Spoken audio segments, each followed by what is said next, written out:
In this video, we cover application windows and really how those windows work within applications themselves because it is a bit different on a Mac. Now here we're in Text Edit, you'll see right there, and I have three documents open, my first doc, second doc, and third doc, three different windows. So first of all, in terms of the three little buttons that are in the top left-hand corner of a window, those are in the top right-hand corner in Windows, Microsoft Windows. The X will close a window. The yellow will minimize the window, and plus will basically change the size of the window to a size that the Mac prefers. That does not maximize it to fill the entire screen. It's different on a Mac. So if I hit the plus button here, you're going to see that in this case it maximized it and brought it back down. But if I go into something like a Safari window, such as here, google.com, and I hit the plus button, you'll notice there that it actually gets a little bigger and a little smaller. There's no real logic or rhyme or reason to that green button. It's really sizing to what the Mac wants to size it to, and then you simply choose to drag and drop at the bottom right hand corner of Windows to make those windows larger or smaller as you choose. Now if I take this window and I set it to this size right about there, for example, google.com, and I now hit the plus button, it will simply return it to what it was before and return it back to what I set it at. Next is minimizing. Now when I minimize a window, it works just like you would expect. It minimizes it down to the dock. And so a lot of people would think, well then if I left click on top of that icon on the dock, that will bring back up that window. And it will, if you only have one window open within the application. So in this case though, I have three windows open. I have first, second, and third document. So how do I get to that minimized window? Two ways. If I left click and hold, that activates what's called expose. In expose, you'll see this little white line. Below the white line is what's been minimized for that application. Above the white line is what has not been minimized, what's open and active. So if I left click on top of that, that will bring it back up and make it active. The other option is, if I left click and minimize that, is to right click on top of that icon, and I get a different way of looking at the same information.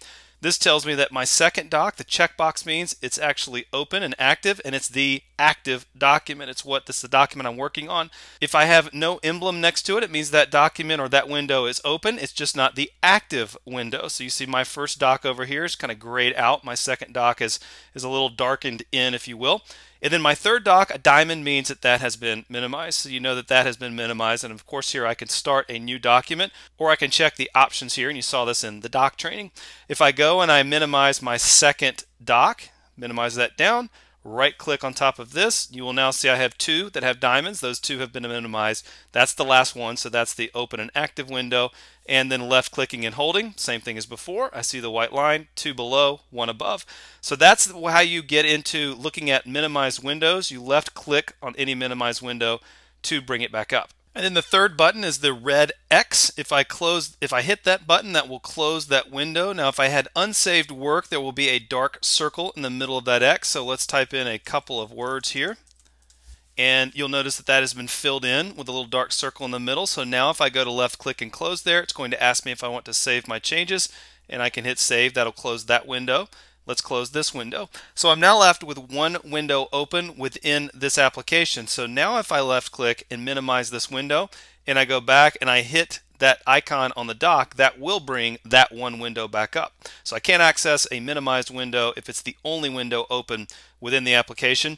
And the last thing here is that when I close the last window within an open application, that does not quit that application. So if I left click here, I close my first doc, Text Edit, it's still open on my Mac, and I see the little blue bubble here underneath Text Edit. If I left click and hold to launch Expose, I see no open windows.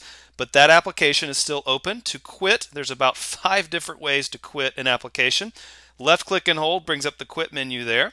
If I right click, I get a quit option right there. The third option is to left click and text edit and choose quit text edit from the menu, or I could have chosen Command Q here as a keyboard command, or rather I guess I should say if I had text edit open, Command Q, the keyboard command, would quit text edit. You'll notice there Command Q makes that quit and makes the little blue bubble go away.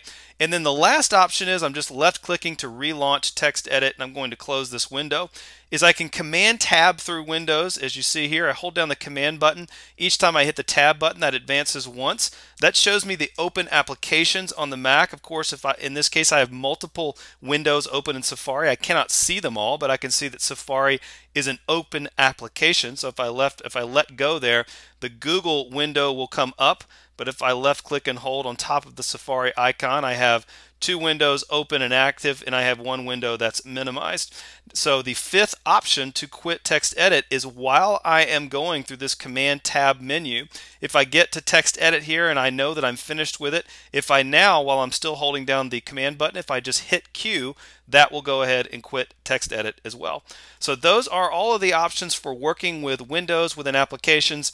And on the RockTrack training, we get into the customization of toolbars, so these buttons that run across the top, and how you customize toolbars, including in many applications. And here example is Mail. You have a little silver tic-tac button up here in the top right hand corner that makes changes to your toolbar. So how you work with that, how you customize the toolbar, take buttons on and off of it, that is all covered in the RockTrack training.